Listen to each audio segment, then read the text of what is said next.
Welcome, everyone. I'm Angelo Robles, and welcome to my Family Office TV. Today, survival of the family office. Debate, Robles and McLaughlin. Of course, it features our special guest, and that would be Jamie McLaughlin, founder of J.H. McLaughlin and Company, a management consulting firm focused on strategy and practice management for wealth management, investment advisory, private banks, trust companies, single and multi-family offices.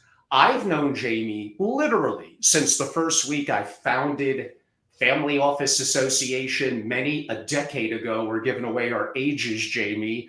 And to his credit, being so accomplished, and I was nothing, he was probably among the first people in New York that I met with and really helped to guide me early on in some very important decisions, including bringing on who would be a wonderful president of FOA and Joe Riley, where there's no question any successes that FOA had would not have happened if it wasn't for me meeting McLaughlin, being introduced to others, McCarthy, and of course, Riley, who I mentioned. So I'm greatly appreciative. I am going to say the word debate because I'm looking to make this a debate because, one, I don't think we do enough of this in our community. It's a little too politically correct. It's a little too down the middle. My belief is debate is great. If you're wrong, you learn. Part of courage and being a courageous leader, a thinker, an action taker, all comes down to openly debating ideas. You already know what you know. Attempt to know what you don't know. I believe in having strong opinions, but weakly held. So this summer, I'm rolling out my Survival of the Family Office programming series, primarily for my members of SFO Continuity. Per popular demand, I'm interested in the subject, including my solo commentaries, my traditional interviews on the subject, and to Jamie's credit, really having the guts and having the gumption and a very worthy, if I could use the word competitor, in terms of the subject of debate and really the first one. And no one else I could think of other than Jamie that would be the first guest that I would like to have on. So I admit, before some of you comment, I know a traditional debate would have a traditional independent moderator and a little bit more of a formal structure. To Jamie's credit, he's coming on my platform. I kind of initiated the core questions, but I'm definitely going to encourage Jamie to throw out some questions of his own. And once we really get into it, make it more of an open discussion. There may be some points, I'm sure there are, that we'll agree on, but I could tell you, there will definitely be some points that we don't agree on. We do encourage audience interaction. My God, I see we have someone from Poland, someone from Vienna. We're really going international on this, McLaughlin, and welcome to the show. How are you, Jamie? Hey, I'm great, Angelo. Thanks for having me on.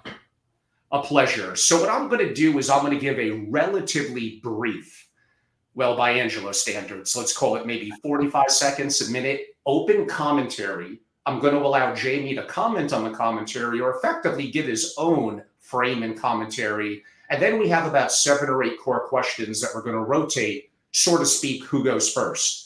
So my open commentary, I admit I am an extreme advocate of the single family office. In no means, and many of you have heard my commentaries, do I think broadly that single family offices are optimized and doing as good as they could be. I often say many of them, pardon the mathematical probably incorrectness of my comment, are very mediocre. But I think the mediocrity has a lot to do with lack of rigor, of standards, of systems, of practice and best practices management, not so much from outside forces. I believe internally that the single family office is the ultimate in privacy, control, and customization.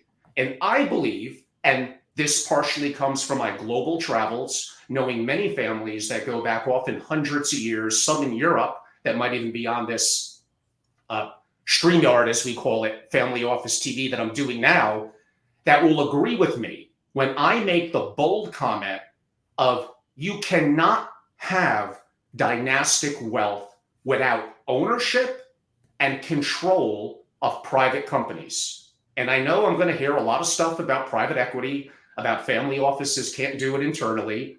I believe I'm going to counteract those points. But do I feel for a second that family offices are doing incredible? No. But I feel internally the capacity and capability is there for them to be excellent, often without significant changes to personnel. At the end of the day, you want to engage the family, you want to have control, you want the rising generation to be involved, you want to have tax control, you need to do it internal. I think you've been lied to effectively by the industry that you can't or you're too small. And these are all subjects that we're going to cover. Jamie, I'm going to kick it to you for either a commentary completely separate, a rebuttal and commentary. The floor is yours for 2 minutes. Well, thanks. We have a pretty open tableau here, so we could go in many directions, but just so there's some openers and partly in response to what you said, I just don't know what a single family office is. It's an amorphous thing that we could describe in many different fashions and perhaps suggest a taxonomy for at least to consider the many different variations, one of which prompted by your notion of the dynastic family. We'll get to that second. But that notion tells me that there are family offices that are constructed because the source of wealth was an operating business, and the operating business still is in existence, and it is either in control or a large minority family interest. Those entities that are single family offices that are derived from that source of wealth, that are a continuing business, clearly are different. They are to be considered and set apart as potentially those that will emerge where there will be best practices, where there will be better professional standards, where we'll start to see exemplars.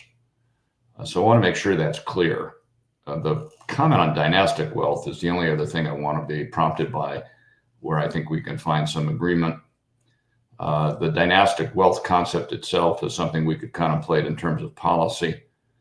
I'm a former politician and policy guy, so I don't want to miss the opportunity to say that dynastic wealth in its own sense is something that I'm not sure is a public good. But if families want to do good, I'd encourage dynastic wealth in that order. And we, in terms of policy regimes across the world, there are different orientations towards that concentration of wealth, might in fact contemplate that wealth as doing good and be benign in terms of policy. But I will also say that if they don't do good and there is social unrest, I think the challenge for dynastic wealth will be increasing. So there's lots of considerations here, but I think for that dynastic wealth, the goal, if it is the goal, in terms of sustainability, dynastic meaning sustainable family offices, I think we can concentrate on that group of more mature and sustainable entities as clearly drifting in the direction of greater professionalization and greater improvement in terms of productivity, efficiencies, and any other measures that we would consider, which are the kinds of things that I focus on in my consulting practice. So in terms of an opener, we have no debate. We're in agreement. Well, in terms of a little bit of clarity, maybe from my perspective, because you did bring up something that I am reminded of. Yes, could it be an existing actual business that is generational, that is part of dynastic wealth? Of course. I'm actually talking a little bit more beyond that in terms of actually going out and buying, of owning and having controlling interest in private companies is a way to engage the rising generation and is a way to have control, including tax control. I remember about 5 years ago, I did an interview on investing with private companies with someone that you know, and we both respect, and Christy Kegler. And she brought up the subject of engaging the rising generation, of rolling up their sleeves and getting their hands dirty, hiring and firing, how the real world works, a little bit interest rates, inflation, bank negotiation. She ended up, in my opinion, being 100% correct. I was a little slow to the game. And now you could say that I'm an extreme advocate.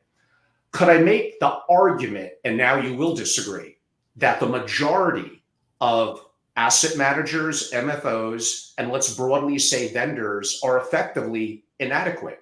They're of course going to be conflicted because they care about their own interest and their profit margins, and comparative to a proper, the rightly structured single family office that is not going to have the bureaucracy and hierarchy. You're going to laugh at that and say they're equally stifled with that. But I did say the proper single family office. Of course, I'm positioning that to be admittingly a little bit to my advantage. Now you may end up disagreeing with the latter two comments that I made. We're going to get to the core subjects, which I'll read off the first subject once you comment, and you're going to get the first stab at it. But if you wanted to comment on my opening comment to your open comment.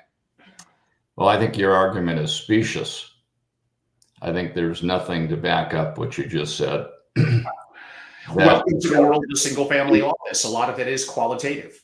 But what you just said is throwing out the argument that all commercial enterprises are not virtuous and single family offices are somehow uniquely have greater virtue. That's just ridiculous.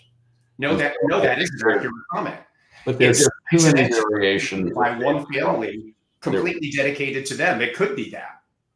Well, I think we have to really focus on the agency dilemma that affects all of us in all of our lives. We all have some degree of self-interest, and that's just simply inescapable for the species. And so to the degree that we cast some kind of a judgment on those people that have commercial enterprises, I think that's just, that's my point about species. That's a bridge too far for me.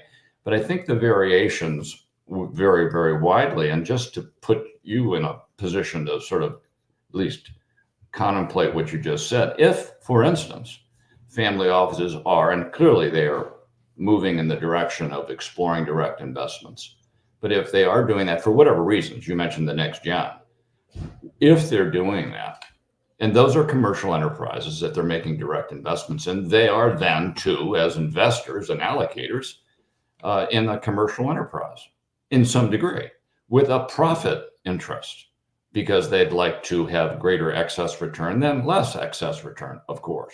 So I think self-interest is really the issue that we need to make a judgment in.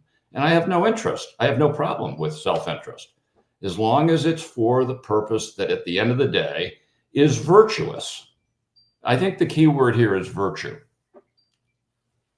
And I'm going to throw out the first framing of a question that I want you to answer it first. And again, to make it a little bit interesting, I may interrupt or have a comment, just like I don't mind you doing it to me. I think it actually adds to the discussion. That broad question, and I know you may frame it as it's different for asset managers and MFOs versus SFOs, and that's fine. Do your thing. The question is what I believe to be a fallacy of scale, and that it really doesn't matter. And often scale, to me, sometimes specifically in a single family office, is a detriment and albatross to being nimble, fast, and creative. Gee, I think it's interesting. Scale, let's take that in two parts. If two swim lanes, as we just prior to the show, for the audience's purposes, we were talking about our swim lanes. Angelo perhaps being in a swim lane, that's the single family office, and my being in the commercial wealth management, ultra high net worth swim lane, and they're right next to each other. And sometimes my Australian crawl swim stroke goes into your swim lane. I think the issue of scale is important here. I don't think most family offices make any sense from an economic perspective. And you're wrong. But we'll get to that. But that's okay. That's a choice somebody can make. But to the degree that scale confers the opportunity to do more, most of these direct expenses are related to staff, and get the best people. It doesn't mean you have to have a lot of people, but the best people, which costs some money. Scale confers the ability to do better with more and presumptively better people, given the compensation requirements. Separately, in the commercial wealth management space, there's quite a remarkable evolution underway. And it's in the center of the fairway for the work that I do, whether it's compensation, pricing, capital structure, staff configuration, service model, tech stack. Scale has been, relatively speaking, elusive And on a organic basis, scale has not occurred. The scaling has occurred because of the introduction of capital into the industry, capital sponsors, and the inorganic activity that's going on. So there has not been benefits of scale yet, largely yet, but I think that could occur. So, the scale question, Angelo, that you're raising, it goes two ways. But I do think in the family office world, there are great billionaire families that enjoy the benefit of getting great people and doing great things and really serving their families in terms of their own needs and doing some public good as well in terms of their philanthropic and wealth generation, wealth transfer planning processes. Really great. But that's because they're super wealthy.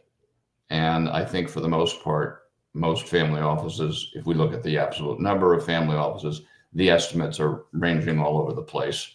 So I won't take a stab at a number as to where that starts, but to the degree that most of them don't make any economic sense, they'll never have the benefit of scale.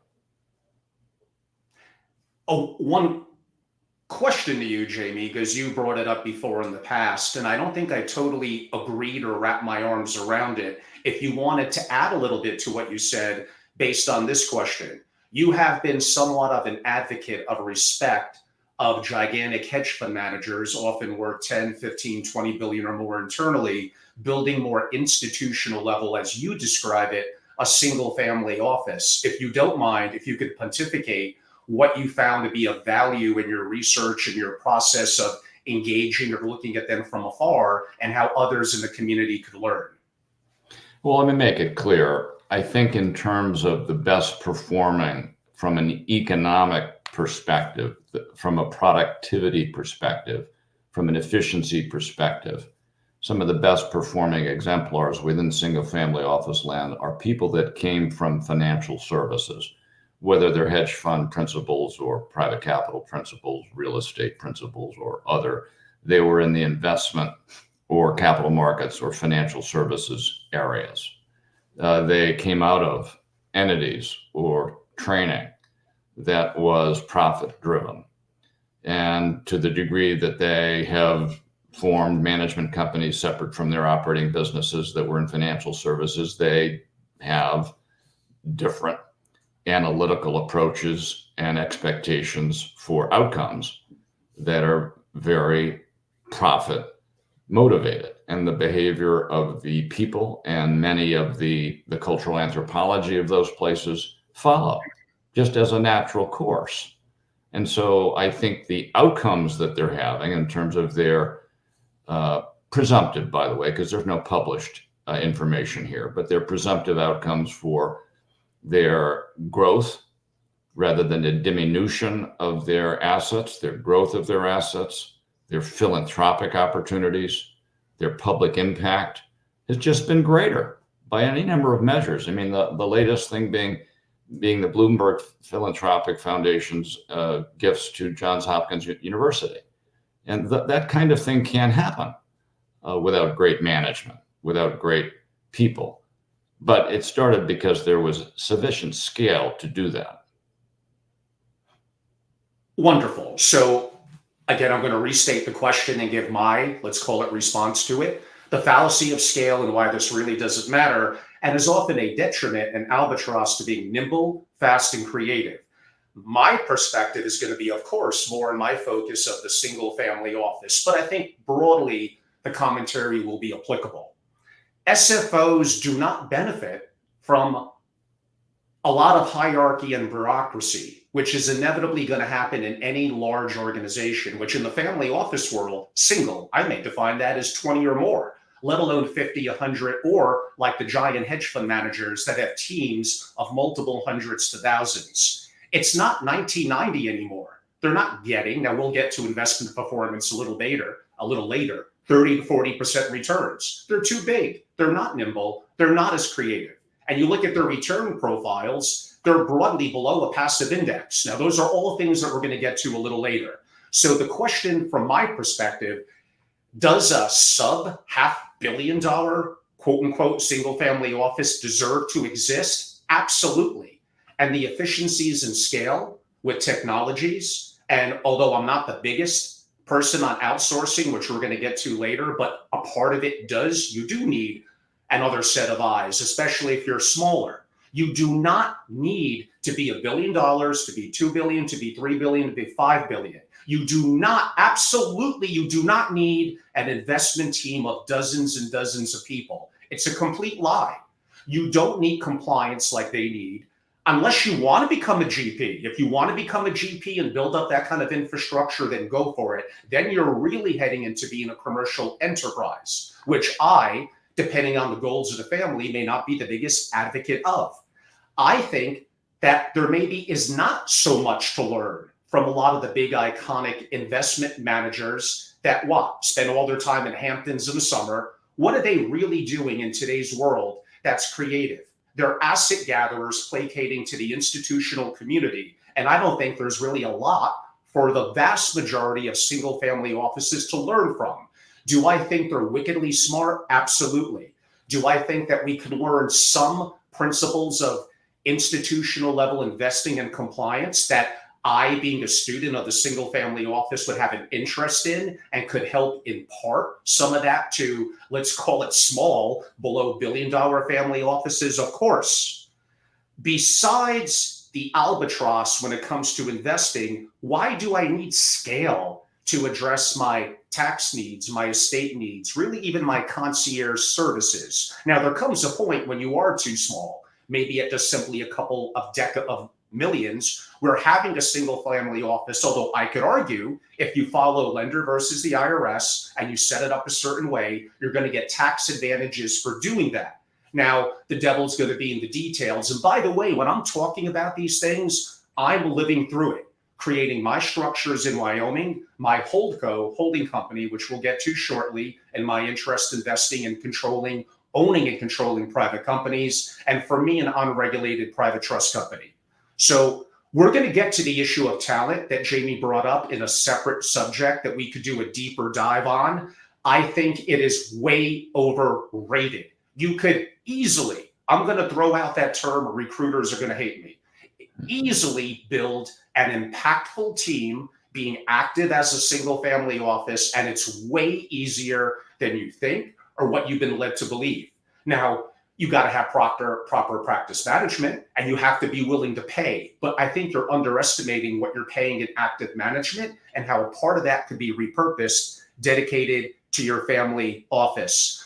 I know that being nimble, being able to make quick decisions, being a creator who's still involved in the family office that could take more risk. If I don't take enough risk and I'm too conservative, am I going to keep pace with the true cost of inflation? Am I going to maintain purchasing power decade after decade? And what lessons am I teaching my children and grandchildren that I'm afraid that I don't do this, I don't do that? We're looking to play it safe. 3 to 4% is okay.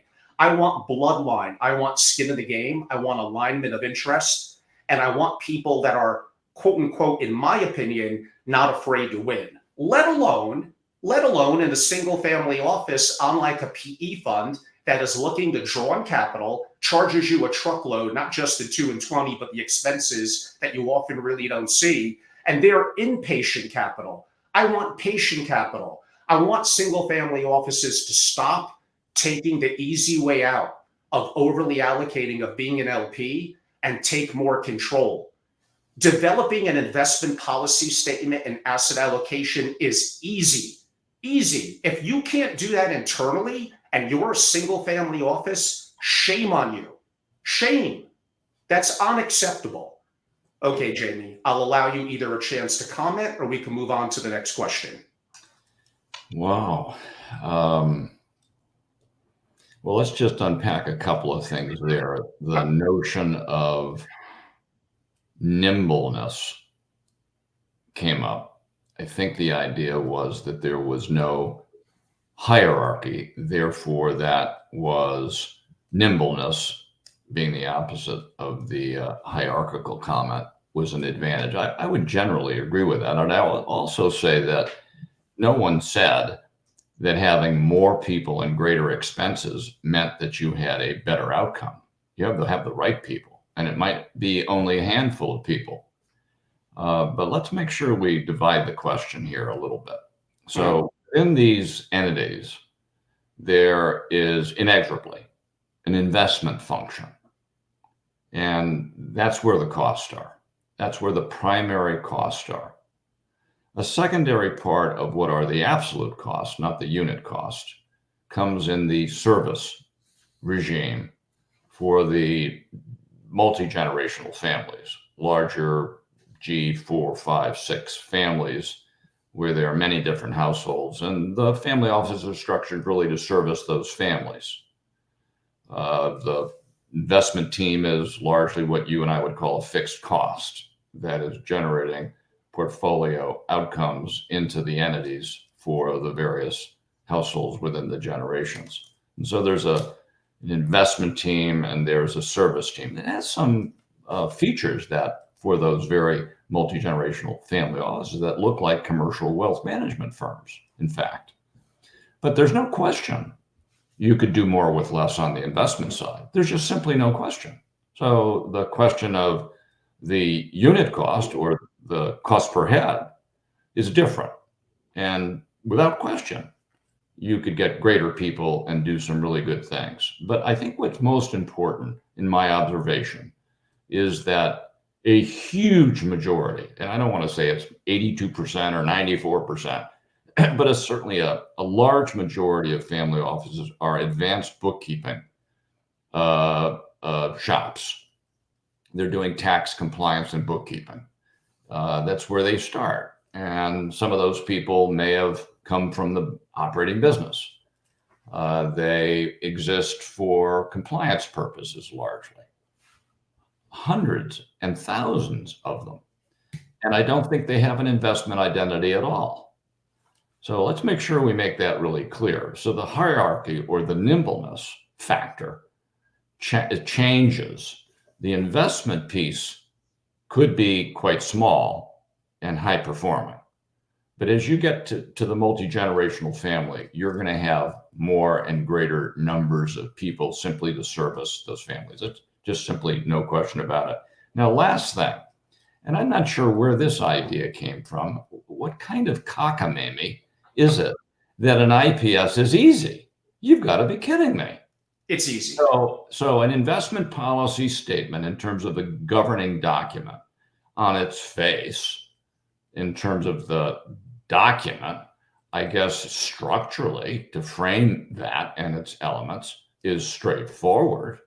But it is anything but straightforward when you get into the nature of the why a certain asset class is included, or if you're using mean variance optimization for diversification purposes on the long-only portfolio, which is table stakes today, that should be documented and codified. But I think everything else on the excess return side, the uncorrelated benefits, and why something is being included. What is the rationale for doing something? I'm going to do a direct investment in A, B, or C, and why? That's anything but straightforward. And over longer periods of time in terms of decision-making could come into great conflict in terms of what in fact is the investment decision-making authority, the governance conflicts that can be required to get decisions made. And I haven't mentioned at all the prosecution of the investment strategy after which you've made a decision to do something, that you can actually execute on the strategy and exit the strategy given certain investments without some frictional cost and conflict. So it's anything but easy. On paper, I guess I could write out an IPS right now. But I think for great dynastic wealth, the creation and prosecution of an IPS is a thicket and is a great challenge and is a dynamic effort that requires great decision-making clarity and discipline. In my opinion, some of what you said relative to that is reflective of the industry, implying to wealthy families and generational families that may not be as active in the investing front that you need us as a professional, that apparently your single family office is not good enough. You're not good enough internally. We're the quote unquote Wall Street investment professionals, and we're going to come in here and show you how it's done. They complicate matters. They don't simplify matters. Now, we're going to talk soon about investing, but I'm going to mention a couple of asset classes now. And I know I'm a little off track, but why do I need professional management to buy gold, to buy T-bills, to buy Bitcoin, to buy art, to buy fine wine and watches, to buy waterfront single-family homes like Ken Griffin and Jeff Bezos, to buy cattle ranches, which I'm looking at and I'm going to do in Montana and Wyoming, to buy stocks of great companies that I'm going to hold?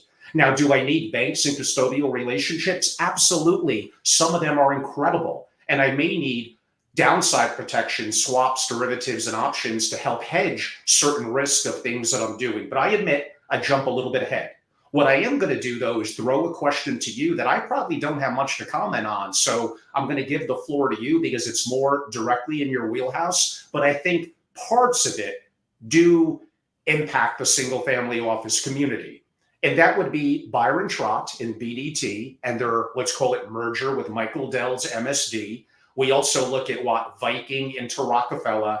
And I'm almost looking at, is there any independence now of asset managers and MFOs? Is it all about scale? Is it all about growing? Does that allow them to be more nimble? Does that allow them to make better decisions? And as a single family office, maybe here's the key question, Jamie, why should I care what asset managers and MFOs are doing looking to grow to be 50, $100 billion? Well, let me give you a whoa Nelly on that one. So, slow down a little bit. So we've got at least three big ideas that you just laid out. Let me just go through them in order. First, you were blathering on about asset classes that were all over the map. And I look forward to visiting you on your ranch. But I'm not an expert in buying ranches. I don't have a clue about timber. It's easy. You don't need outside people. I don't have an opinion about gold. That's me. If you don't have an opinion, then why are you a family office? Well, hold on. The whole thing is that you're able to be nimble. You made the comment apparently that you could do all those things. I can't. And a lot of people can do all that. It's you, Jamie. It's easy. That's just a ridiculous comment. And I think the reason it's ridiculous is there's way too much information for any one person to know. Now, there are some polymaths out there that probably could pull it off, but that's the nature of the investment tableau. There are many different places for you to take advantage, potentially. And they're so awesome, Jamie. Information asymmetry, and you may choose to do that. But there's too much to know, and it requires experts and people that can bring to bear some discipline to prosecute. This goes back to the IPS statement.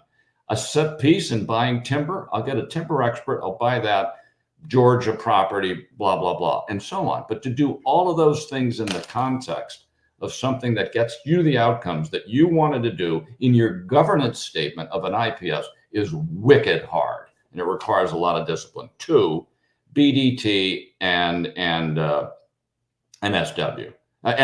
and BDT. Hey, what a combination. I mean, those are two really, really great entities.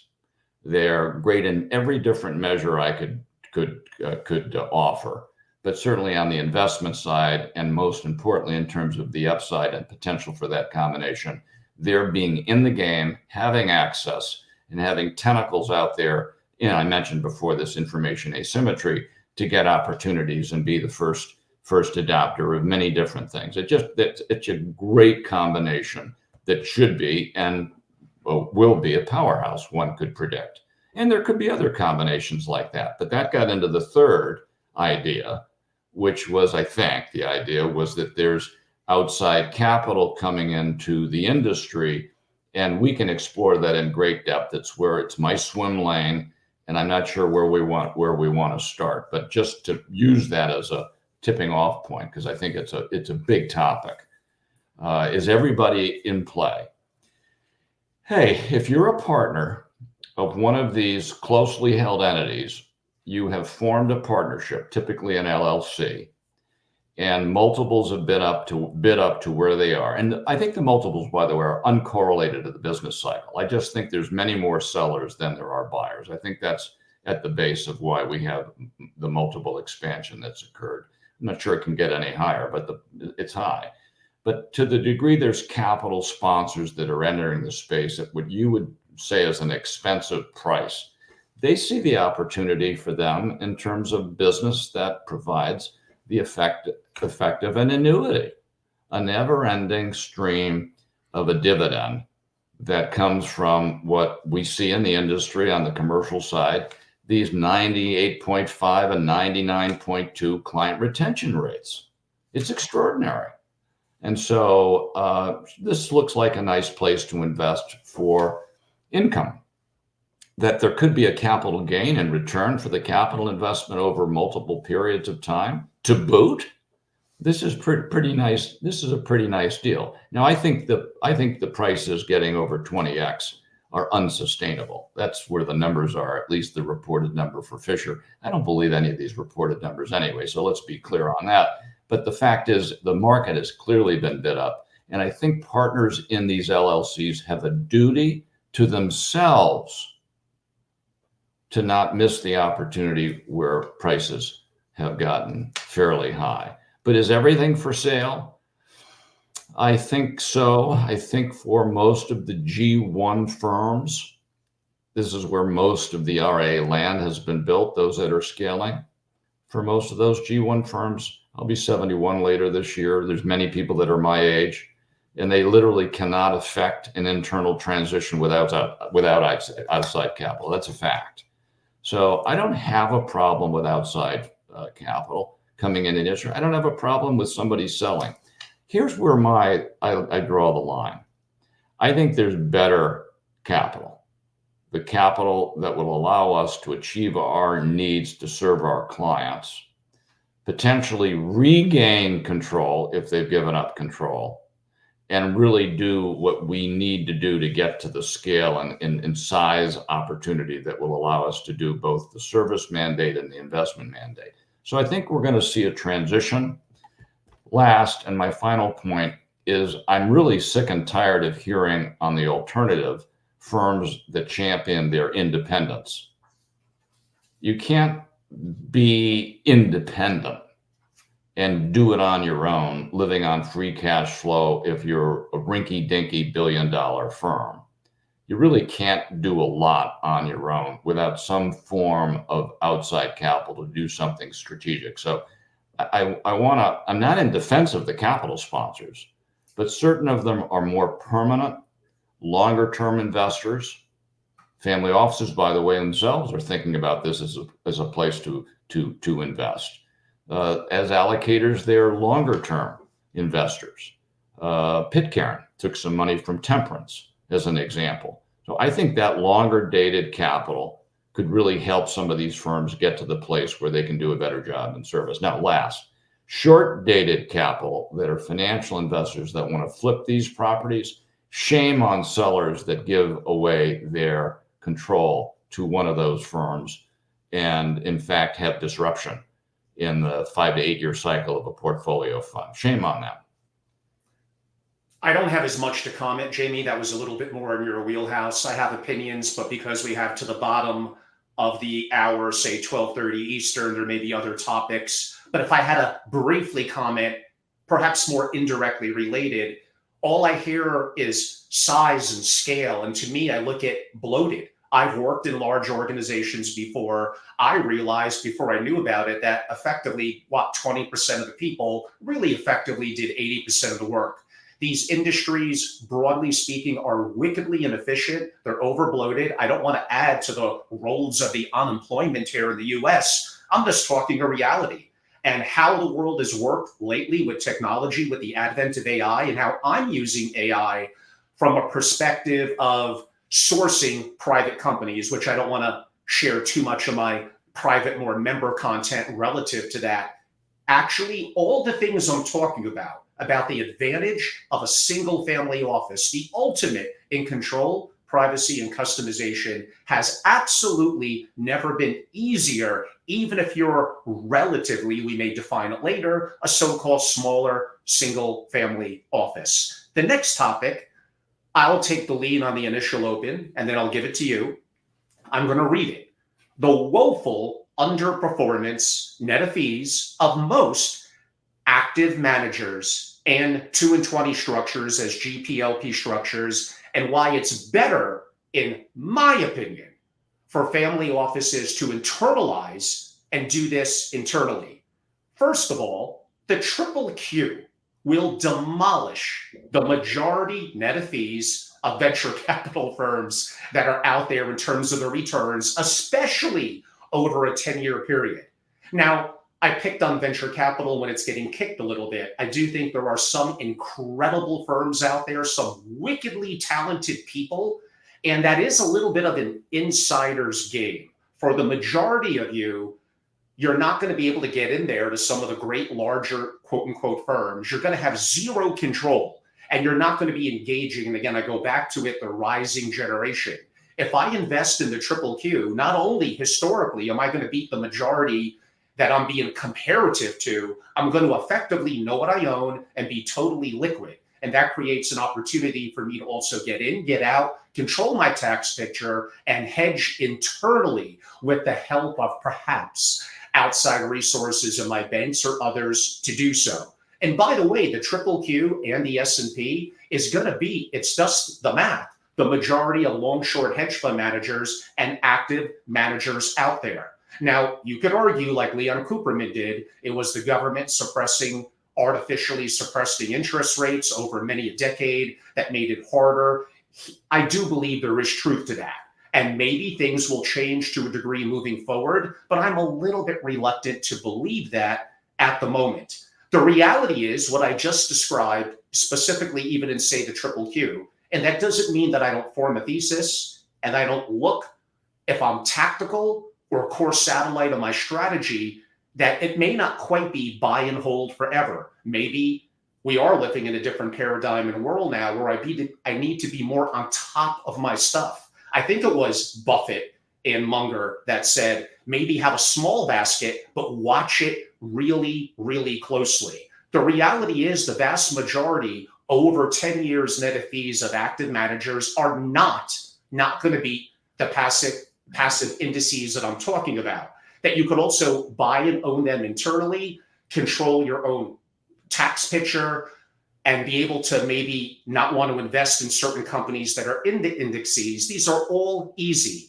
Larger managers are effectively often asset gatherers. They placate specifically to institutions. They're too big, they're too slow, and they're really getting by, a lot of them, on their fee structure. They also can't be nimble on certain specific strategies. They may want to be more active, but our mandate states we can't put more than 2% in one company. We can't do this. We can't do that. We can't buy in too quickly because we'll move the market. We can't get out too quickly. Our pensions are going to get mad at us and move their $250 million away. For the most part, they could care less about even ultra high net worth individuals and single family offices. Now, and continuing in my quote unquote argument, let's break down for those that are charging 2 and 20. If I have 100 million, which is small, relatively speaking, in our single family office community that I'm allocating to a 2 and 20 structure, have you ever broken that down? First of all, at $100 million, I'm paying out $2 million up front. We all know, let's be optimistic, 14.4% doubles my money after 5 years. Let's say after 5 years, I'm now 100 million and I'm using round numbers. I'm now 200 million. So I'm going to pay 20% on the back end of the gain of my portfolio. That's tens of millions of dollars on top of the management fee that I've been paying. And then another one is the expenses that are built into the contract, but they're nuanced. They're not quite as transparent as they could be, and you really don't note it. So in my example, over a 5-year window, you just didn't feel it because you cut a check to that 1 or 2 alternatives. It wasn't technically the expenses feeling like a wire or a check out of your pocket. You could take that money and build a quality internal team on a given vertical that you may want to get involved in. And by the way, I'm still going to stick T-bills, gold, Bitcoin, art, wine, watches, buying waterfront homes. I could do that myself. I do not need a whole bunch of team of experts and layers of management and people. No, it's just an inaccurate comment and not true. And the reality is people have been saying that for years, and maybe I kept my mouth too quiet for a variety of reasons that I don't really need to do now on that. So families that claim we don't have the money, we need to outsource it, you're outsourcing it. And I gave a measly 100 million. Imagine if it's $500 million, $1 billion going into 2 and 20 private equity venture capital and hedge fund structures. You are paying so much in fees that are probably not outdoing the benchmark. You have no control. Your rising generation is not engaged at all. That's unacceptable. You have the capability, you have the money, including the monies that I just described, to do it internal. Why don't you go back in history closer to 50 years ago when Sid Bass, and I wrote about this years ago, plucked the 26-year-old Richard Rainwater out of Goldman. Now, eventually, did Rainwater even outgrow that? Absolutely, and that's okay. You may bring on an incredible talent that has a great run for 4, 5, 7 years. You pay them properly because they earn it and they deserve it, and they have skin in the game. But if they elect to go and do their own thing, you have contractual agreements in place to be a seed investor, to get favorable LP terms, but you let them do their thing because they want to become maybe that billionaire. That is probably not going to happen if you're working internally at a single family office. And my last comment, and then I'll give it to Jamie, is I'm also in those examples taking on counterparty risk.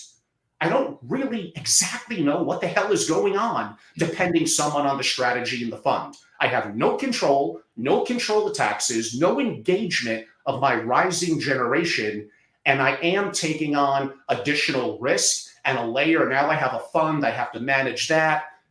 It gets messy. Jamie, pardon me, I went on a little long on that one. The floor is yours. Wow. I got to unpack that one. That was quite an epistle. So what are you, Eugene Fama, that you've discovered efficient markets hypothesis? He got the Nobel Prize in 2013. You're 11 years late, at least. And he was teaching that at Booth, Chicago's business school, 20 years before that. So I think it's resolved by others that there are largely efficient markets. Okay, we got that. And that the 2 and 20 model for a large majority of hedge fund principals, certainly with interest rates, particularly on the short side, disintermediated in almost the entire industry for a period of time. But I don't think hedge funds are necessarily dead. I think people will exploit in the dynamic markets, in the business cycles and the macroeconomic opportunities and the events that occurred, certain information asymmetry. I think that's incontrovertible. It will continue. And yes, there is the QQQ. Good. Well, we've discovered passive investing. Yes. Come on, let's not repeat these known truths. And so some satellite opportunity that can really, I think, exploit some things for excess return is available to certain investors if they're willing to take that unit risk. So I'm not sure we're resolving anything here that is not already known to more sophisticated people that are attempting to navigate in this dynamic market. So I'm not sure there's any new efforts here. I think the 2 and 20 framework for most people is not a fair deal. And I think for really great managers, I think they may be able to exploit that, but I'm not sure who they are. There are very few that are left. 100%. We're on the same page there. I just don't think that's a fair deal. I don't know if it was really ever a fair deal. I have no problem with performance fees, by the way. I never did. I think it's the nature of the alignment with them or the high watermark that are framed and so on. But 2 and 20, just that basic terms and conditions of the 2 and 20, I think that's a little outmoded too. Hey, just a comment, by the way, in terms of the hedge fund cycle. I don't predict anything. I'm not a hedge fund expert whatsoever, but I do think the interest rate environment was brutal for a long period of time for most of the hedge fund managers. And so there's been kind of a pox on that house. But I think there may be opportunity there in the future. I think the other thing that you mentioned, which I'm not sure I understand, is the opportunity, I think, to exploit typically in direct investments, things that are truly unique. They're completely uncorrelated. And why would that not be an opportunity for one to enjoy if they were aligned with the best source or manager of those investments, or if they did it themselves, they had some unique knowledge given their business vertical. So I'm not sure if you crossed a lot of known terrain there. We probably agree on almost all of what you said, but I think it's largely known. It's the past. It's embedded in, I think, what is the truths that we hold if we are to engage in some investment program in the future. I'm not sure it really portends anything for the future. And so I'm not sure what the points were, Angelo, with great respect.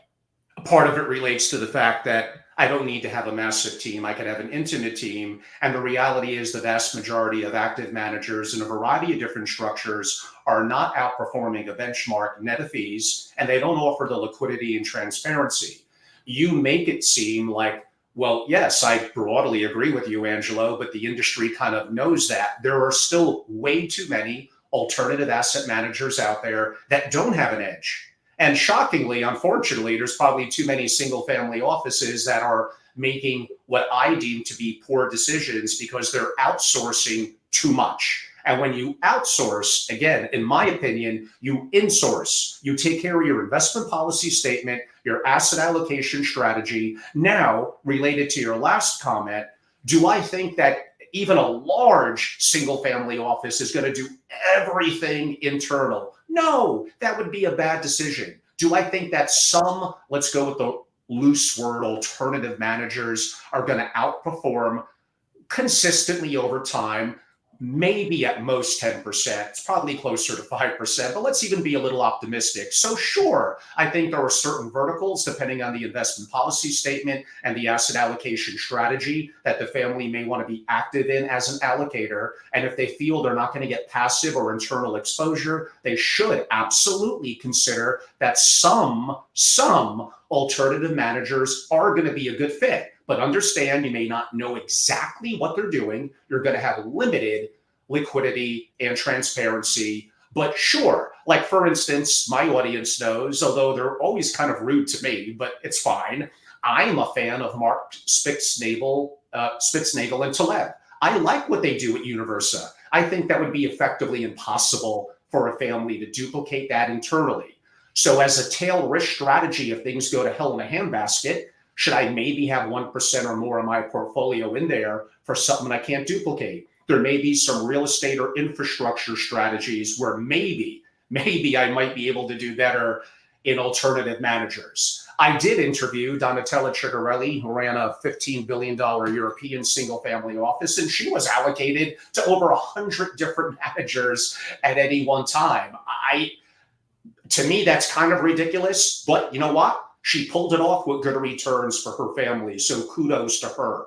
The other topic, a little bit related to it, and maybe trending down a little bit of a sensitive road for some, is the fact of especially larger asset managers at MFOs are probably aware and concerned about issues pertaining to diversity, equity, and inclusion, DEI, and climate change. They may need to be careful in terms of who they're recruiting with young people coming out of universities that want to work in a certain kind of firm. How are they placating to them? How are they making or not making decisions? Myself, I'm extremely interested in oil and gas. I'm interested in looking at opportunities either directly or sometimes through a fund that I personally could look at. So I want to have the freedom and flexibility to create my own parameters and not be subject to an organization that may be placating to being politically correct, to be able making certain hires and having it impact the strategies that they do and what they look out for that may not be what I care about as a family. I'm done, Jamie, on that part. Wow. Well, you really walked into the woke argument, didn't you? I always like to go against the woke argument, so you bet you. And I do that all the time. Well, I think it's fair to say that the broadly based, those investment constraints around what may have been ESG in its day. Currently, we're using terms like diversity and inclusion, or any other things that are put to bear on investments, would tend generally to have some constraints. On the other hand, and I want to make sure it's clear, I think there's an emerging opportunity for people on impact. I just do. The proof is still out there. Some people are going to have to prove that it has the ability to do good and actually bring to bear some measurable returns, either in public goods or investment outcomes. But I think there will be an opportunity, simply because I think the demographics are compelling. I don't want to prosecute the discussion on climate change right now as an example, but I think there will be an increasing demand to find solutions around climate change that will attract capital. I think that's a fairly self-evident truth. So I think there's an opportunity for impact investing. I'm not sure the commercial wealth management industry has done it yet. I'm not sure where the leadership is on that. But I'm not sure why we had to introduce the woke question of DEI here at a time like this, because that's a trap neither one of us will come out of without some scars. Well, I like some scars. Well, I think that there are changes in the demographics of the next generation of young people that are entering the business in favor of companies that want to do good, have values-driven enterprises, and are going to do some things that I think will change what I think many of the younger generation believe is the world that the baby boomers broke. So I think it's fair that there is a trend in this direction, but I think generally speaking, any one of those areas that are constraining would have some negative impact on what have been traditional measures of outcomes for investing. So notwithstanding that, I think impact investing is something that we just need to be mindful of is going to occur. You mentioned one other thing, and we elided through it. We haven't really answered it. I want to make sure the audience hears at least my thoughts on it. I don't disagree with you on insourcing. You're making it sound as if insourcing is the way to go. I think what you're saying, I infer that you think fewer people can do a better job. And I agree with that if you have the right people. But I think outsourcing is required if you're going to do what would be the full non-investment services platform for super wealthy. To do everything yourselves embedded into the direct cost, staff expense of a family office is an unsustainable, very expensive model. And there's many ways we can measure that, replacement cost being one, where you can go outside and get better, less expensive solutions on the non-investment side. So let's make sure we are clear. I'm not opposed to outsourcing on the commercial enterprise or family office, both, if it can get on the non-investment side things that would avoid embedded cost that are better solutions. So I just want to make sure we covered that topic. Yeah, actually, insourcing and outsourcing was going to be the last topic, but you hit upon some good points, and that'll make a couple of minutes of our discussion. It may be a little more boring to some people, maybe not as bombastic as some of the things we're talking about now, but yes, I promise it's on the docket. I did have a comment on that, Jamie, but why don't we save that a little bit? The next question, I admit, is probably a little more in my wheelhouse, although technically it's your turn to go first. And I have mentioned it 2 or 3 times already. I'll ask the question. Let's reframe it a little bit. In apparently Angelo's opinion, there is no really long-term dynastic wealth without an AKA a family empire, which I was told by the woke crowd to stop using that. Of course, I'm not going to listen to them. There is, in my opinion, and my experiences, no dynastic wealth and great family empire without direct ownership and control of private companies. I'm not necessarily meaning, Jamie, ones that we start as entrepreneurs and maybe generational. That's awesome, by the way. But I look at myself and others. I want to own and I want to control. Now, I'll talk a little bit about a holdco, about getting an operator in my holdco that may specialize in that vertical, that I'm giving them a piece of the upside. But to me, this is the way that I've seen with others around the world. and how, again, things are becoming more efficient, if I believe that in public markets, that I want to have the control. I want direct ownership. So for me, I'm an extreme advocate in that, but pardon me, this was for you to go first if you wanted to and answer that question. I'm not sure if that's a question or a comment, but I think the topic is dynastic wealth and the nature of the dynastic wealth maintaining control either over their primary initial operating business or control in investments that they make, presumptively direct investments. I can't argue with that. I think that's, I'm not going to say it's self-evident, but I think that is directionally correct. And the control, the need for control is really important. When you've developed, as an entrepreneur, when you've developed business expertise in a specific vertical, an industry or area, and you get larger, you have a huge opportunity. You might even, in some ways, become the market. You'd see many deals, you'd see better deal flow, you can make decisions on timing and so on. So I think the nature of what you're saying is, again, unknown and not surprising. And I think it's worth exploring further, but I'm not sure we're going to solve anything on this call, Angelo. I think we're in agreement.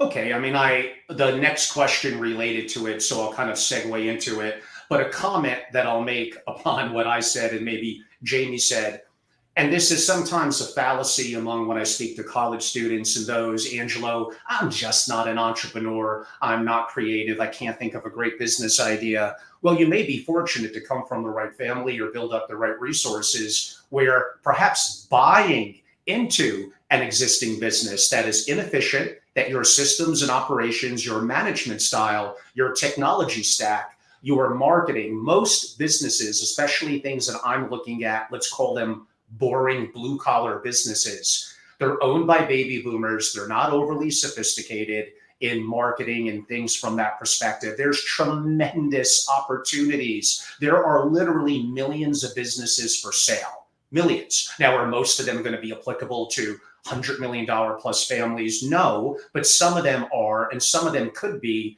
to quote unquote the rising generation. And a reminder, Zuckerberg purchased Instagram. Elon didn't start Tesla, he purchased it. And by the way, in my opinion, the Zuck purchase of Instagram, which we all thought, probably including me, in 2013 was overpaid, ended up being one of the greatest purchases, let's call it that, of all time. So I am an extreme advocate of forming your own holding company and being active, even if you're just getting your feet wet, in terms of looking at sourcing, negotiating, buying, and in my opinion, effectively owning and controlling private companies. You may start small. Maybe it's mobile homes, mobile home parks, RV parks, car washes, which actually are, trust me, I know, more expensive than many of you may think from the outside looking in. You're not going to be as competitive with most private equity firms that don't really look at those, although there's more and more smaller to early mid-size so-called private equity firms that are.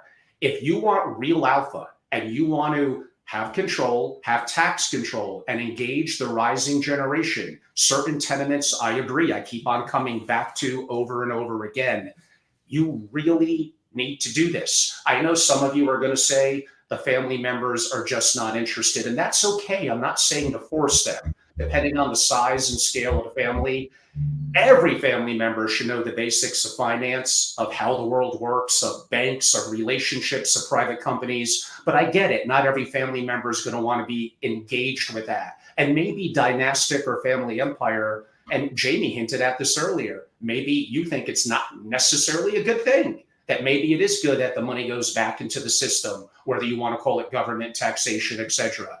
I'm going to disagree with that. And I know that's going to get me, as it always does, extreme hate from one side of the aisle, that I'm, billion-dollar families and single family offices own and rule the world. I just feel that this is very important. And you're going to be told that you can't do this. It's too hard. How are you going to compete with these giant organizations that have teams of dozens and dozens of people? In certain verticals, they are correct.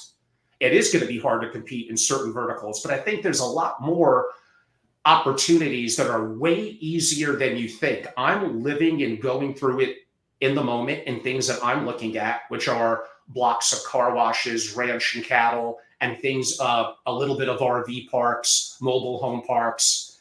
I think there's tremendous opportunity, tremendous. And is it as exciting and potentially the multiple I'm getting in my AI and my crypto investments? No, but I want diversity in terms of what I do.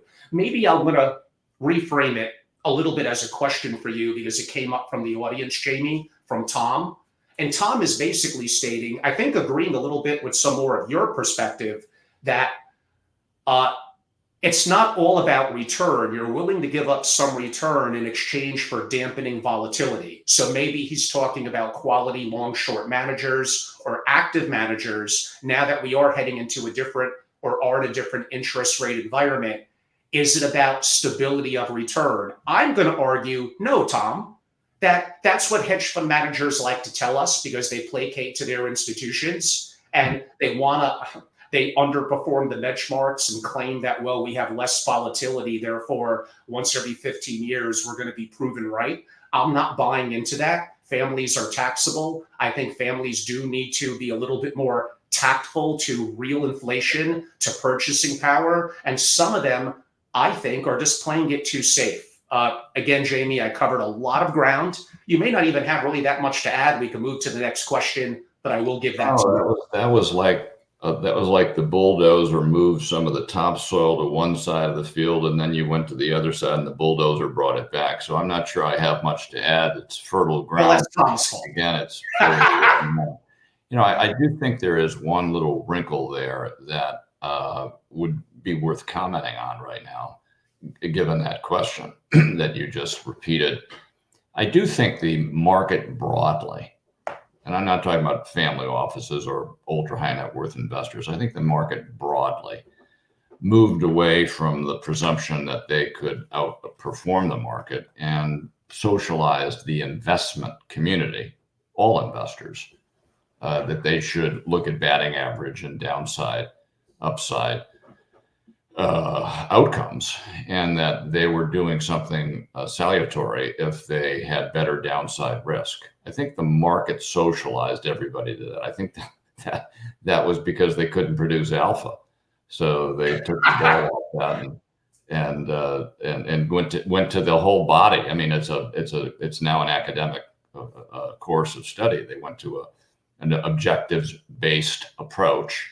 And one of the objectives may be to, compress my volatility, particularly on the downside. So, but I think that, again, I don't think we need to cover that ground. That's what I mean, Tom is giving a follow-up, and I'm going to reframe it a little bit.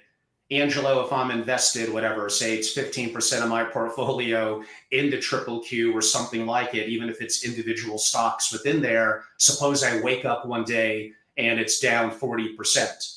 I could argue I'm buying great companies for the long term, and look at what happened in 87 and 94 and 2000.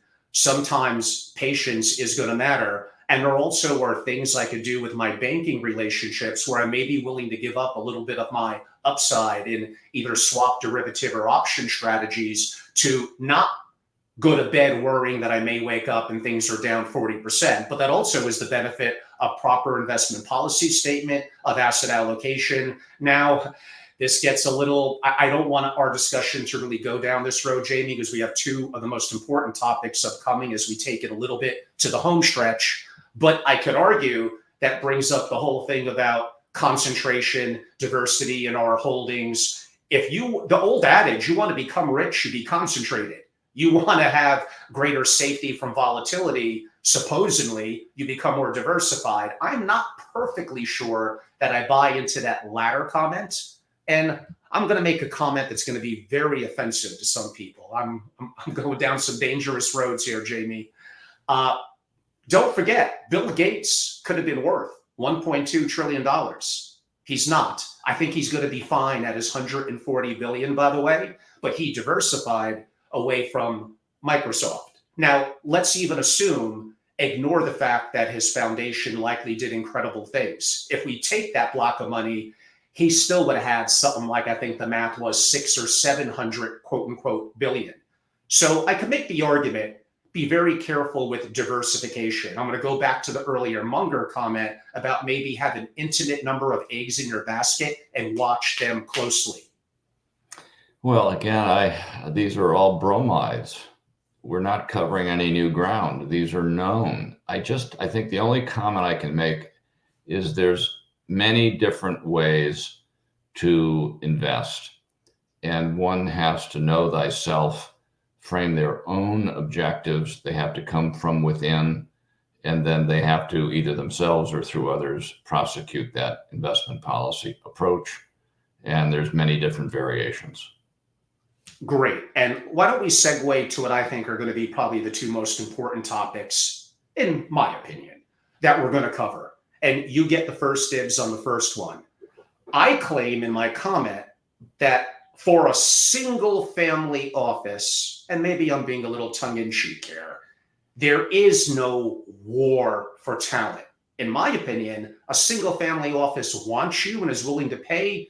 That's the optimal in terms of quote unquote a place to work. I think you're going to vehemently disagree, but why don't I give that comment and that floor of the so-called war for talent to you? Well, the talent war is on in the industry broadly. Those are people that work either in the investment area or other client-facing areas for commercial wealth management firms and single-family offices. It's a fairly well-known and established, and it's where I work, so I can see it directly. I see it as a real challenge. There's just not enough people that are entering the business or are trained in the business to do the work of serving taxable clients. So it's a pronounced area. It's a topic that the Ultra High Net Worth Institute, of which I'm a co-founder and active in, is trying to tackle. The terms that get bandied around, my friend Tom McCulloch in Toronto uses the term the integrated advisor. Other people talk about the expert generalist. But all of these people are in demand, and there are just not enough of them.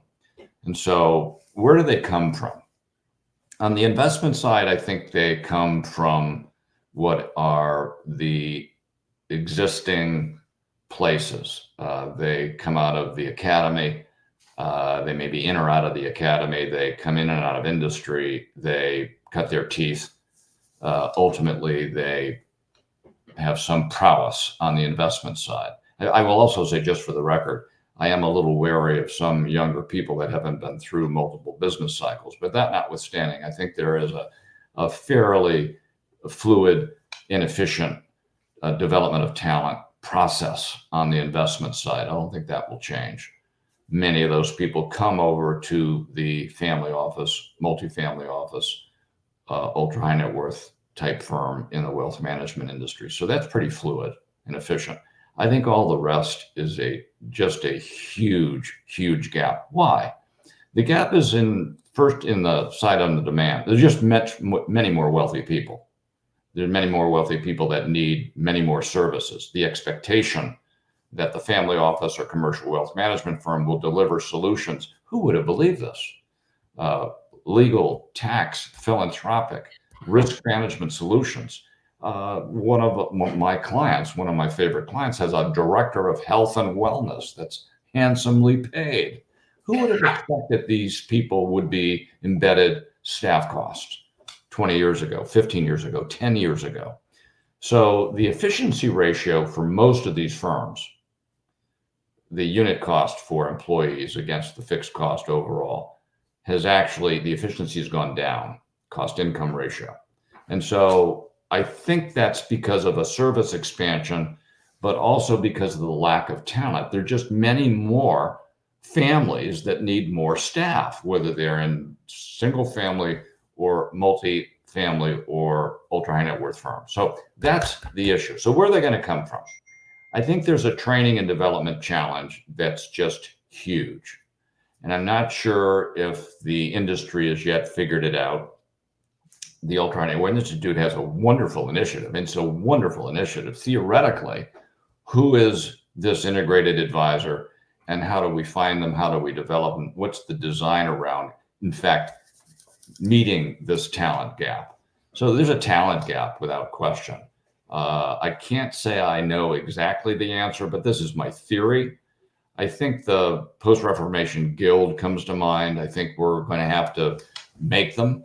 We're going to have to make them in our own model, our own design.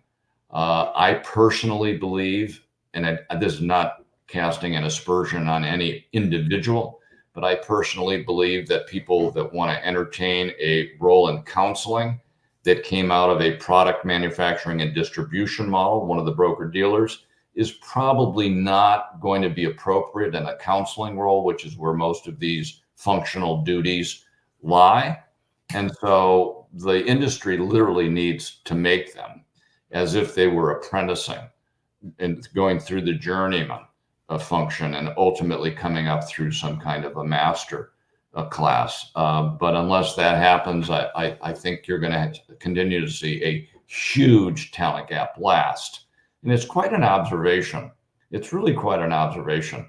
I don't think people in the, and I've got to be tiptoeing around this word, in the leading, may I say the leading academic institutions, I don't think they're hankering to come in to the wealth management business. In fact, I think the family office world has probably more allure to them than does wealth management broadly. For some reason, family offices are cool.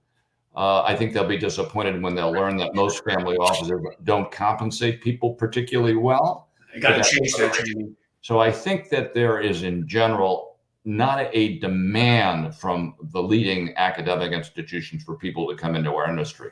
So those are just some observations. I mean, I think those are excellent points. And actually, I took some notes, things that I could learn from. I'd like to talk to you after the fact about that. So I appreciate your comments. So a part of it, I definitely agree with.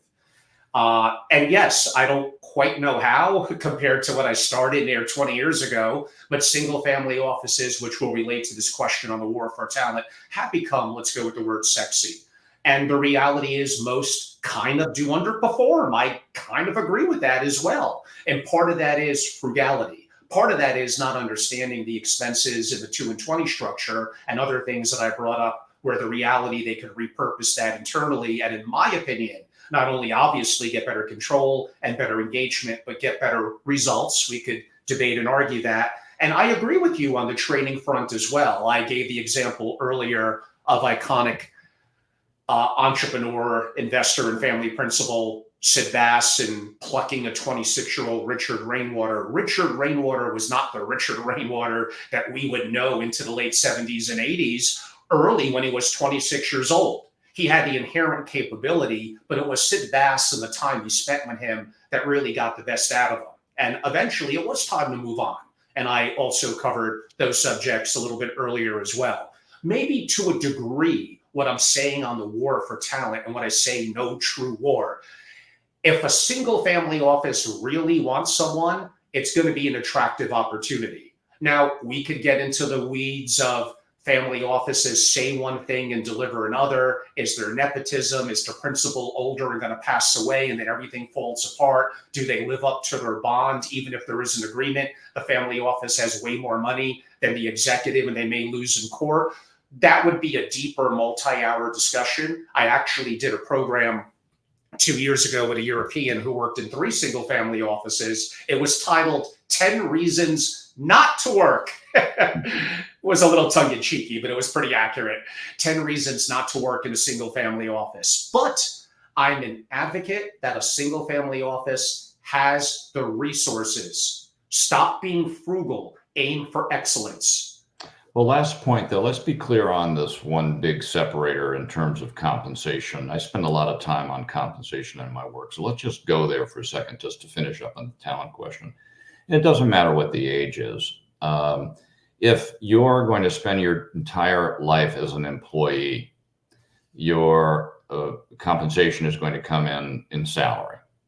And so the real wealth opportunity, if you want to be in this industry, wherever, family office or commercial wealth management firm, comes with ownership. It is, without question, not available within most single family offices. Now, they can come up with some things on the investment side for certain co-investment rights, certain other ways that the investment team can be better compensated. But generally speaking, there's no ownership available, no equity available to existing people. So in most family offices, you'll always be an employee. For most people that want to build a career and be an owner, that's a negative.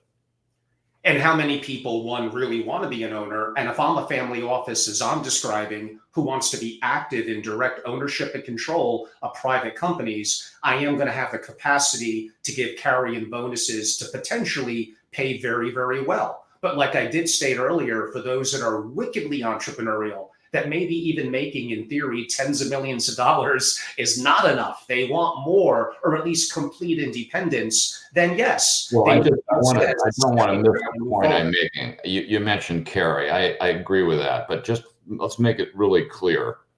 I believe ownership is the great indicator and determinant of outcomes. It is a behavioral predicate for the best performing firms that I've observed. Ownership.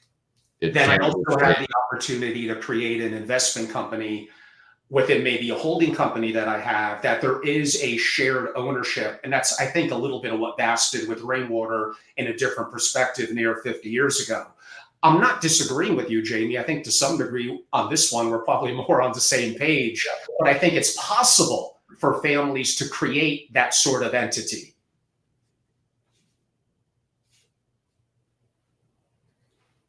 Jamie? I think I agree with you. So okay. I don't know if I have a comment. We're in sync. And I'm going to go a little back to the area that I said earlier that I know you didn't agree with, but I'm sorry.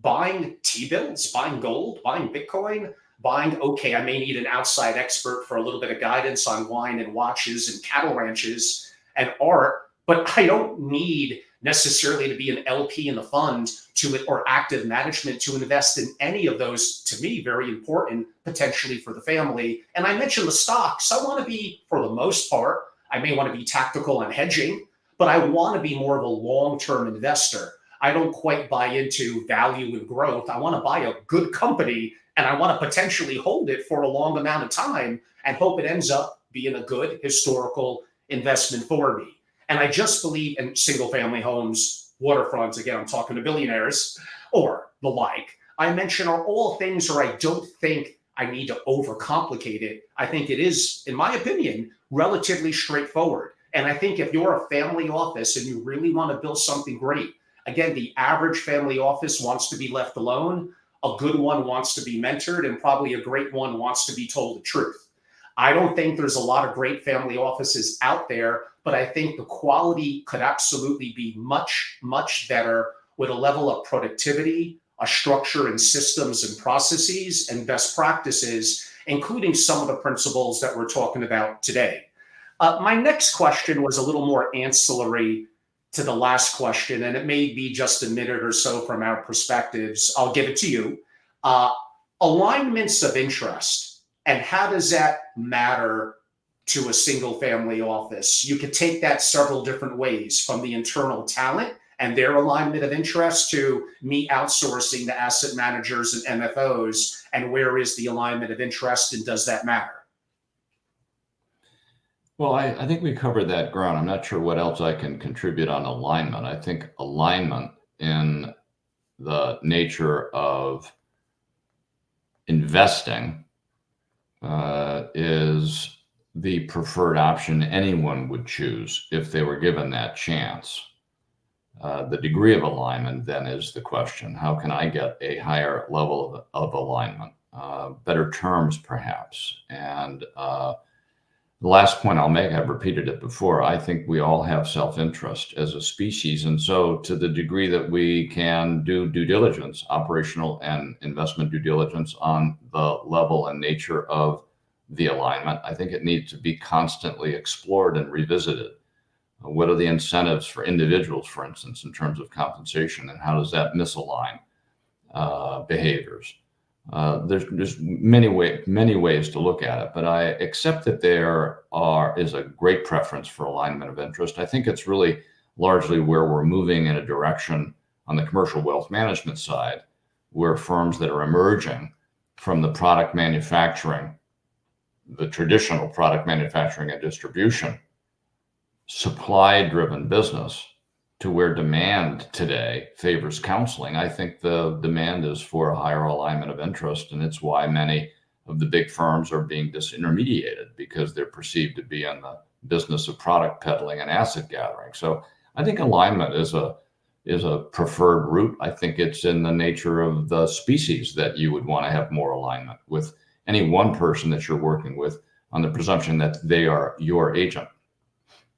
I think Jamie and I are effectively on the same page there. He is correct. We kind of covered parts of this a little bit earlier. I did speak to some very prominent, I didn't say family office recruiters, more broad Fortune 100 recruiters. And there's a couple of things that they told me around incentives and alignment of interest. When it comes to also talent and the war for talent in the family office, one of them said, I think it's a repeat of what Reed Hastings at Netflix said, that one person who's a 10, just one, is worth 20 eights. And we would think that an 8 is actually pretty good.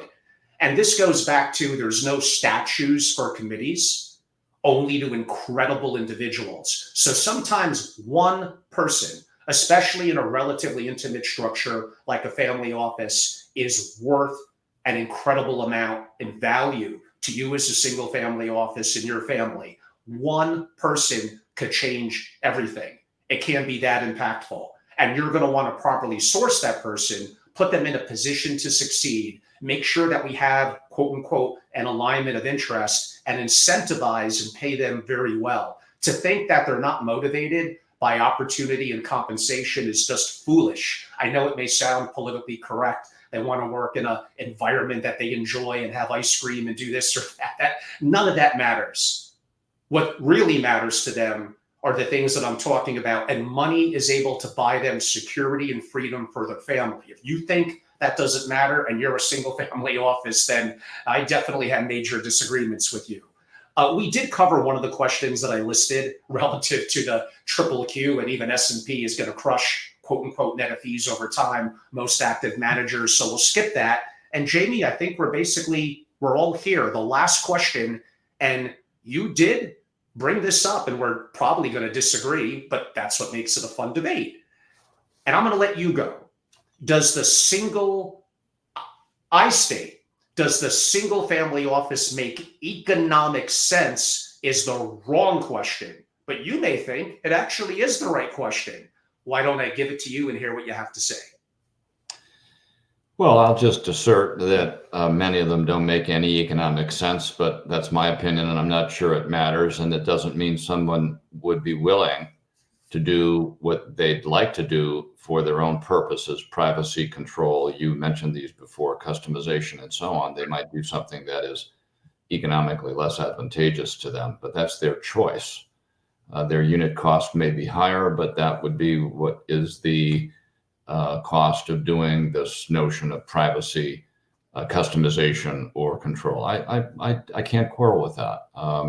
But I think in terms of unit cost, there are too many examples of this, and I'll openly say this as a bit of an observation that's a bit of a riddle, that if people are willing to pay, JP Morgan did a study, came out in May, that the average cost for $1 billion family office was $6.1 million. So that's a bogey that's in the market. I think the sample was large. I think that's probably a pretty valid number, but that is very expensive. And why would a family not choose of that size or half that size to get a commercial provider to provide them presumptively the same solutions with greater scale, therefore better service, for much lower cost? Why is that happening? I think it's because of what you've observed. There is a preference to do it themselves or for privacy, control, or customization. So The commercial wealth management firms may, in fact, have shortcomings that they have to overcome to show those families that are presumptively overpaying why their platform can do it better, and then assert on a replacement cost basis that the economics are better and the service is the same. So the burden's on the commercial wealth management firm to win the hearts and minds of those families that are presumptively overpaying. And I guess the part B of that question, I'll allow you to flow into it because they relate to each other. Why insourcing can be better than outsourcing to a single family office? Geez, I think generally speaking, the choice to embed a cost, that's the insourcing choice, has to be done with great care, particularly for smaller family offices. And should they be able to get great athletes, if I can use that term, that are versatile, that can fulfill various service requirements for the family, it might mean that with more versatile athletes, that might be fewer versatile athletes, they can do more. But at some point in time, I think the choice to find expertise outside is a logic that is immediately available when you recognize the market cost for embedding any one of the real experts on your staff, particularly on the investment side.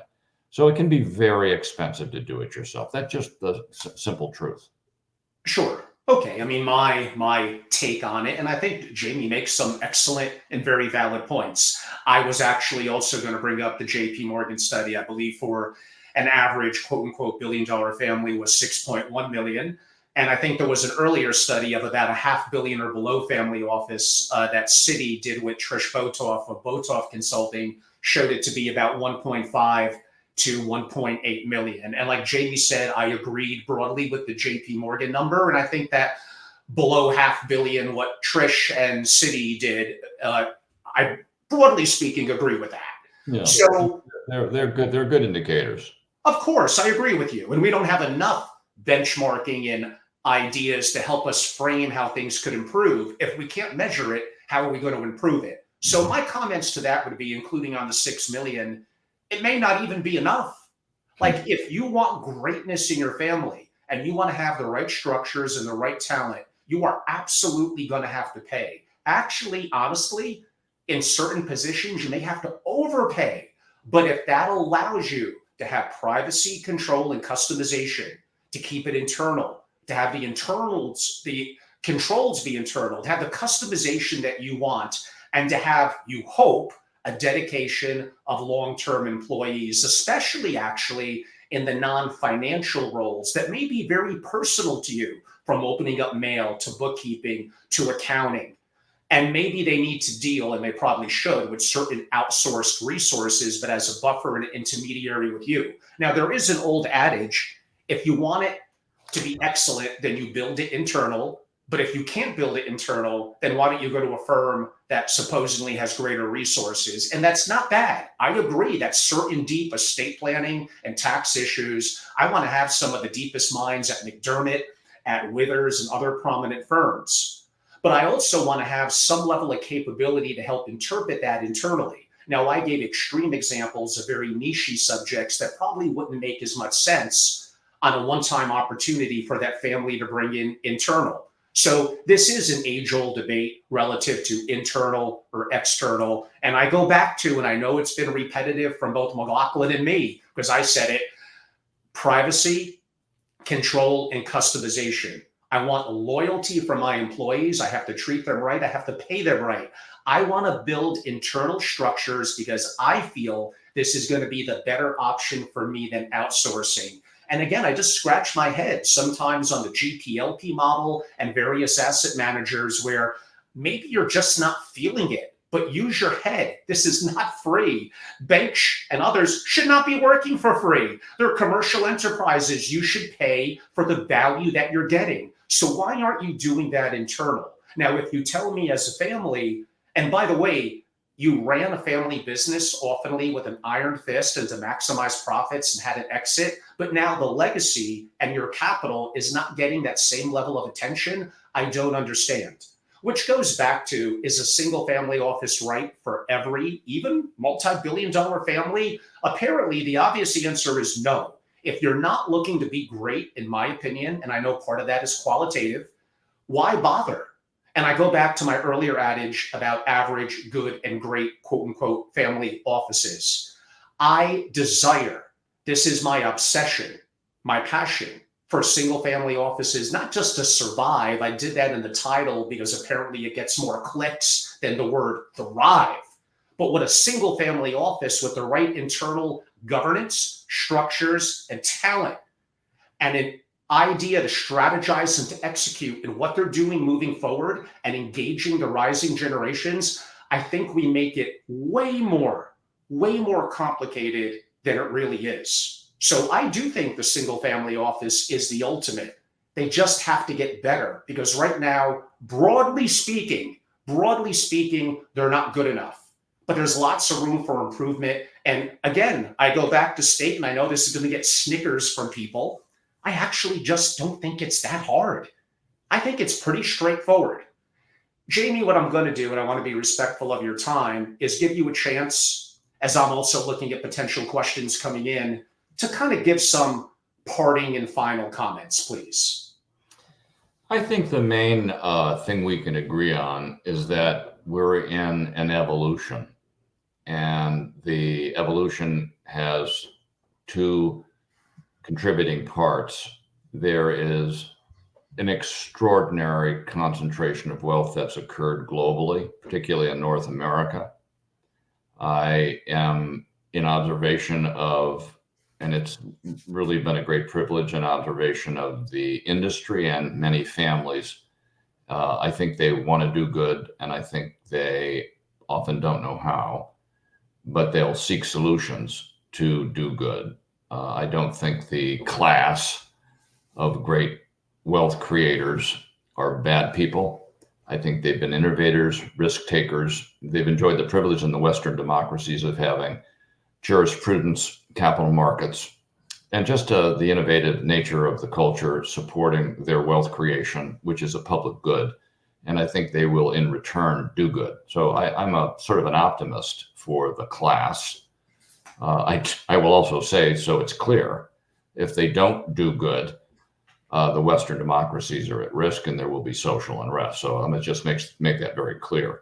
But I think we're in an evolution. And the evolution is an industry that's moving over a 35 or 40-year cycle from product manufacturing and distribution that was driven by supply, largely Wall Street concentrated partnerships early, now public companies. And I think the demand from families of great wealth is for counseling across a whole host of issues that were never before contemplated in the investment regime, that are of a non-investment services nature. And so I see the industry in this inflection point as still early, if not inchoate. And so in the development of many of the, what I would call professional standards, benchmarking, and best practices, we're still early. And I think that's why it's just an exciting time. And I just feel privileged to be part of it. Well, you're very kind, broadly sharing your commentary, Jamie. That was an excellent wrap. And I agree with you, as many people seem to think that we're in the latter stages of single family offices and broadly family offices, including virtual and MFOs. I agree more with you that it's relatively early, that things are changing rapidly. And I agree with you. I mean, I'm someone who's done a significant consulting assignment and has an upcoming masterclass called Sovereign Risk and Disaster Preparedness. And a large part of that is politics, geopolitics, and how the world works and how things are changing. And yes, if I could state that number 400 in the Forbes 400, the last one is worth $7 billion in the real-time Forbes 400. When I ask most people that question, they think it's 1.5 or 2 billion. So the concentration of wealth is extreme. It's rapidly escalated since COVID among the super rich. And could that cause issues that we are seeing playing out now around the world? And do the rich have to kind of give back, have to realize that there may be certain things to acquiesce on, and that we're having grave challenges in the West and here in the US as well? and we could go on and on about that. I won't bore the audience with it, but these are important topics to discuss. And again, where are these discussions in the community? Because they're very sensitive to people. I kind of cared less about being sensitive to people and political correctness probably about 2 years ago. It has kind of hurt me and also served me well with an intimate group that loves from my perspective, which could very well be wrong, but hopefully my bluntness and directness. So I love the subject. I would probably prefer the word thriving single family office than surviving, but apparently you all seem to have liked survival better. I greatly appreciate Jamie being my initial guest to kind of have a debate series with. And those of you that are live or watching on recording, please make other suggestions. The honest answer is I'm pretty connected in the community. I've reached out to multiple people, and most people are uncomfortable with a little bit of an argumentative style. Again, I have to really give McLaughlin here a hell of a lot of credit. These were basically effectively my questions, my platform, a little bit of my pulpit and loud mouth, and he came on with no qualms, with no special conditions. Now, Jamie's very gifted. It's very fortunate to have him on, and we have some things we agree on, and some things we kind of rather vehemently and made it maybe a little sparky for the audience disagree on. And what did I state earlier? If debate is great, if you're wrong, you learn. It's an opportunity that you know what you know. Why don't you know what you don't know? So some of you may have recommendations, DM me, email me, and I'm going to give Jamie a chance to share for those of you, and whether you're a single family office, an asset manager, an MFO, or broadly in the community, how you would not reach out to Jamie, at least interact with him and see if the work that he does could be a good fit for you, then like something's wrong with you. So Jamie, if you don't mind, how could people learn more about you and reach out? Well, you're very kind. And Angela, you were well behaved today. My website is jhmclaughlin.com. I can't help also, just because it's part of, I hope, my legacy. I also would commend the audience to know and learn more about what the Ultra High Net Worth Institute is doing, uhnwinstitute.org. A very important part of my life at this stage of my career in the development of a think tank that is disinterested is a place, I think, for learning, sharing, and advancing the industry. So thank you for that very much. Thank you, Jamie. And in terms of my close, everyone, I'm Angelo Robles. Some of you who may haven't seen me in a while know me as being the founder and longtime CEO at Family Office Association. I sold it. I created structures with my own family office and holding company. I am very active in a lot of the process, including governance with my family and as an allocator. I also do a masterclass and consultative series. I admit I'm unabashed and extreme advocate of the single family office done right. And I have a private club called SFO Continuity that is dedicated only to families and SFOs. I'm initially really only looking for 30 founding members, and we're almost there. And we have incredible members as early founders. I've been very fortunate. They get my proprietary content, connectivity, and literally we host about 30 private programs around the country throughout the year. And simply go to angelorobles.com. You kind of can't miss what I have up there. It's actually pretty simple and straightforward. And I would look for all of you to hopefully follow me more on social and be active and have an opportunity to reach out. Jamie, again, I'm very appreciative of you. I hope you have an incredible remainder of the summer. You gave me a lot of things to think about and to rethink in terms of some of my positions so I could learn more. I always believe in thinking for yourself. So I appreciate you and thank you very much. Thank you very much. My pleasure.